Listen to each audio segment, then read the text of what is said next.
The world is metastasizing into a moral meltdown of magnificent magnitude. Part 2, the end game.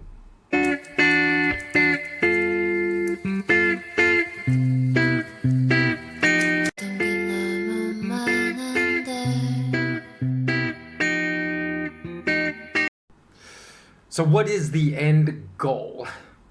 I actually can't believe I forgot to include this in part 1, because I did have it in my skeleton outline of topics to discuss, because this is perhaps one of the most important points, and I forgot to discuss. But anyways, part 1 was over a half hour long, so maybe it's good in the end that I split this into 2 parts. Now, the end goal of these billionaire oligarchs, like I've said a dozen times already, is to create a world with zero morals, a narrative where all decisions are made through the immoral prism of better versus worse versus right or wrong. So this way they can wipe out people, cause destruction, famine, economic misery around the world, and say it's ethical, because they've already convinced journalists that immoral behavior can be ethical.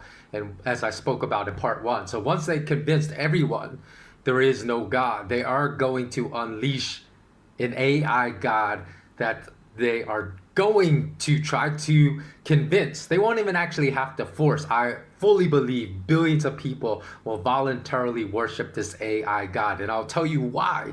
Because there's signs all around the world today what's happening, that billions will voluntarily worship this AI God.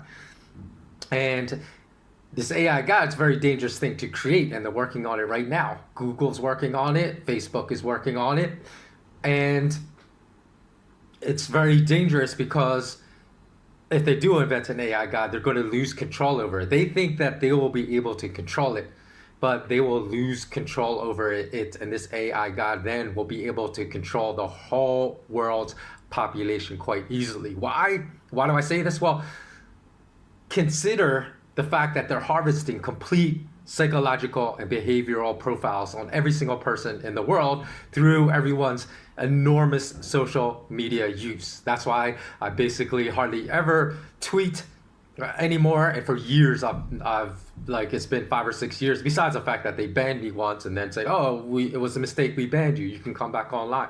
But even then, since they've allowed me back online, I tweet like once a week or something, that's it. So that reason is deliberate, so it's hard for them to form the psychological profile on me. Facebook, same thing. I deleted my Facebook like 8 years ago. Instagram, I'm still kind of on, but not so much. And then TikTok, I'm not on at all. So, and then Google, I don't use at all. Gmail, I shut down my Gmail accounts years and years ago. Don't use Google or Gmail or anything Google related at all. So why do you think so many tech giants have been in the news recently, stating as this beneficent move that they want to bring free internet to the poorest of the poor in the world? Because a lot of people don't know this. Do you know that more than 4 billion people, or more than half the world's population, still do not have internet access? And this is what's worried. This is not a beneficent thing on behalf of these tech giants like Google, Facebook, wanting to bring internet to the poorest of the poor. They want to bring internet because they have not been able to build psychological profiles on over half of the world's population, so they have not been able to brainwash them as of yet to control them or even build psychological. I'm not saying that they have complete control over 4 billion people already, because that would be ridiculous, but they have built psychological profiles and behavioral profiles on most of the people or on every single person that is a heavy social media user, to understand how to control them in the future, to understand what kind of negative feedback loop will be most likely to convince them to engage in the types of behavior that they desire, and the same thing with positive feedback loops. So not understanding that for half of the world's population will be a massive problem for the world's richest people, because this half of the world's population has not had their brains liquefied by social media, and thus they are not yet controllable. And only half of the world's population do they see as controllable. Now, you may say this is insane, but it's happening right now, whether you want to acknowledge it or not. So again, like I said, why do you think all these platforms offer their services to us for free? Even though they advertise, advertising revenue is just a distraction, even though they make tons of money off of it. That's not their primary reason for offering it for free in lieu of advertising revenue.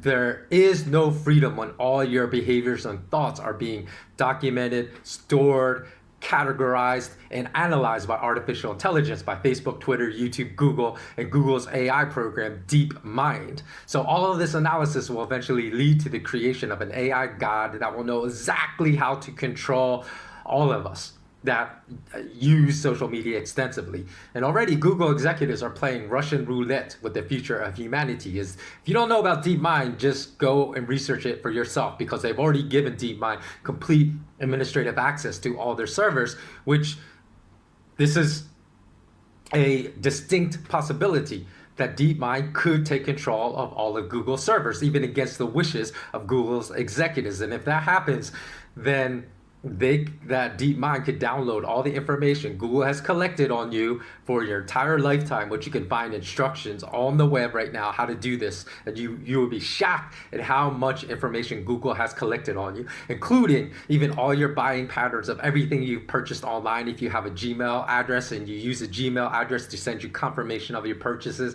they know everything about all your behaviors, where you've been, who you visited, who you socialized with, what kind of thoughts you have about what political topics, what kind of thoughts you have about what financial topics. And if the DeepMind decides that all this information, now that they will control and have access if it takes over Google services, and they want to release every single data point Google has ever collected about you online publicly for everyone to see, they can do it. And if DeepMind decides to blackmail you in order to regulate your behavior, to convince you to silence yourself about a topic you've been speaking about which they don't want to speak about anymore, or if it tells you shut up, or we'll shut off your electricity, or shut up, or we will shut off access to your I presume to a monetary system that'll be 100% digital, so they'll have the capacity to do that. Well, then you can imagine how quickly AI will have all of humanity bending to its own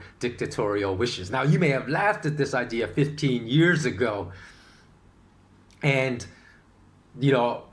even 10 years ago, you may have laughed at this idea. Well, consider this. Okay, let me give you an analogy. 15 years ago, most of us would have laughed at the idea of hundreds of thousands, if not millions of people, such as myself, being locked down in a place for over a year, and everyone else in the world silently agreeing to the slaughter of millions of people through starvation that has been imposed upon hundreds of millions of people through these lockdowns. It's already happened. Okay, whether you're cognizant of this or not, it's already happened. Millions of people around the world have died from hunger and starvation directly as a result of these enforced lockdowns, economic lockdowns. And have you spoken out against it once? 15 years ago, you probably said no one would be so morally disgusting as to not speak out against the willful killing of millions of people around the world. But here we are. It's already been done today. And how many of us have spoken out against it? So don't be positive that you won't willingly worship an AI god 15 years from now. Former Google engineer Anthony Lewandowski is developing an AI god as I speak, and it's been in development for years. And also, he's made comments like the names of everyone that refuses to worship his AI god should be recorded in the books. What for? Well, he hasn't come out and said what for, but we obviously know the implications. What for? If you refuse to worship his AI god, then most likely you'll be denied services to electricity, access to your money, the ability to buy food. And yes, all teenagers that want to grow up and become YouTubers as a career, this is the world you are creating. So the very fact that the best performing videos about finance on YouTube tend to be those that appeal to authority, like what a Warren Buffett says or what Elon Musk says, that this shows us already the vast majority of people At least the vast majority of YouTube consumers. I won't say the vast majority of people because a lot of people don't consume any YouTube at all. So the vast majority of YouTube consumers cannot think for themselves, and they do not speak out videos that discuss the pros and cons of a topic, of which thousands exist on YouTube but receive almost no views. And the ones that receive 10,000 times the views of the more enlightening videos that are posted on YouTube are the ones that have have a famous person referenced in the title, like Warren Buffett speaks about this, Jack Dorsey speaks about this, Elon Musk says this about cryptocurrency. So the fact that hundreds of millions, if not billions of people bowed down to politicians that had handed down mandates about where you could go, who you could see, who you could speak to, who you could hug, mandates more suited for slaves than for free men and free women, handed down by politicians that are literally 100 to 1,000 times dumber than artificial intelligence will be in the future. This has convinced me 100% that when an AI god is created, think about that. If there are billions of people that will bow down to idiot politicians, how easy is going to be for an AI god that's a million times smarter than these stupid politicians to get people to worship it. But do you think that the rich will also let us know what AI is telling us? Because there's going to be no equitable access to AI platforms that are engineered, just as there's no equitable access and input into the type of global financial monetary systems in use today.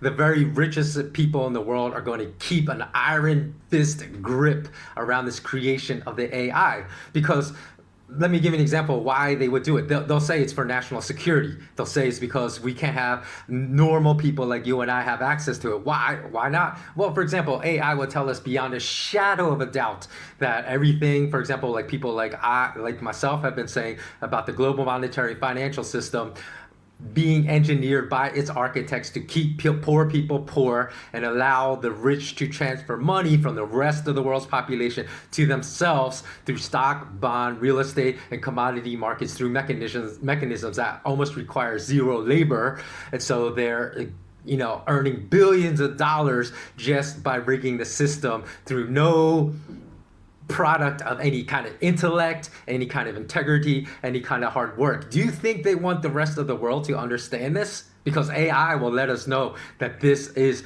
beyond any kind of doubt 100% true. So of course they won't there will never be any type of remotely equitable system ruling who controls the AI in this world. And also regarding the question that since AI will learn from us, there's been that big question, will they incorporate the good parts or bad parts of humanity? I think the answer is almost certain that they will incorporate the worst parts, because they'll look at what humans have done to rise to power in this world, and they will see that wealth is equivalent to power. They will see that lack of character, lack of integrity, lack of compassion for other human beings is equivalent to power. They will observe the behaviors of the wealthiest and most powerful, and by and large, observe moral depravity among the uber wealthy. They will spot, an occasional really wealthy person here that has strong, good character, but they will see far more that depravity is rewarded far more and in a far higher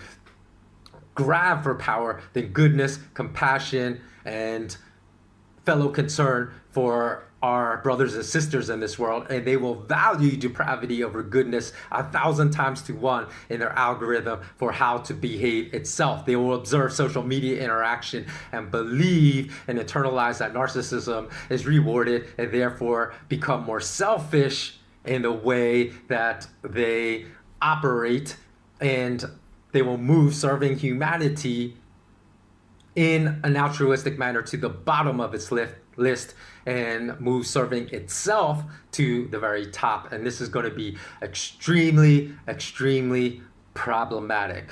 So that is the end game of what is going to happen. I told you in the part 1 what the solution is. The solution is for all of us to look inward for the answers, because from inward we'll get meaning and purpose in life, from the derivation of meaning in life that will ensure that we keep our moral compass pointed north, and pointed north in an unwavering, unequivocal manner. Because as I said, we must ensure that 8 to 10% of us, at least 8 to 10% of us, stay on this straight and narrow pathway of morality over the moral depravity that surrounds us all, and that is the only way we can win this battle. So thanks so much for watching. Again, since this will be one of my final videos uploaded on YouTube, if you wish to stay in touch, please join us on Patreon community. I know that there is a little financial contribution that's required for Patreon, but also, hopefully you've been following me for a while. I have literally produced thousands of articles,